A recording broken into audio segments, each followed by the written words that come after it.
কি ভাইয়েরা এখন খুশি? কাফি ভাই তো বাড়িতে আগুন ধরাই দিয়েছে, তার বাড়ি পুড়াই দিছে। এখন আপনারা খুশি হয়েছেন? কন্টেন্ট ক্রিয়েটর ভাইরা ট্রলের ভিডিও বানাচ্ছেন, যারা ওনাকে নিয়ে এখন পর্যন্ত ট্রোল করতেছেন। আমি বলবো আমরা বাঙালিরা এত খারাপ কেন ভাই? সবাই এই স্রোতের দিকে যায়, সেদিকেই যাচ্ছে কেন? উল্টা দিকে কি কেউ পজিটিভ কোনো ভিডিও বানাতে পারে না ওনাকে নিয়ে? এই থিঙ্ক কি কারোর মাথায় নাই? উনি একটা ভুল করছে ভাই। আপনি ধরেন আপনি কন্টেন্ট ক্রিয়েটর, আপনি ওনাকে নিয়ে ভিডিও বানাচ্ছেন, কিন্তু আপনারও তো এরকম পরিস্থিতি হইতে পারে, আপনারও বাড়িঘর পড়াই দিবে।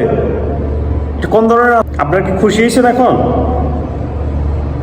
ট্রোল পর্যন্ত ঠিক ছিল, কিন্তু ওনার যে এখন বাড়িঘর পড়াই দিচ্ছে, এটা একদম বেশি বেশি হয়ে গেছে। কাপি ভাইকে আমি বলবো, কাপি ভাই যেটা করছে এটা ভুল করছে, কিন্তু ভুল করলে মানুষকে শুধরানোর সুযোগ দেওয়া উচিত, কিন্তু আমরা সেটা করি নাই।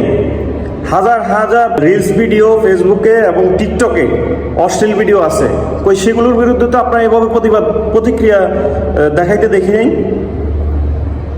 হাজার হাজার আছে অশ্লীল ভিডিও বানায়, তাদের বাড়িঘর পুরাই দেন।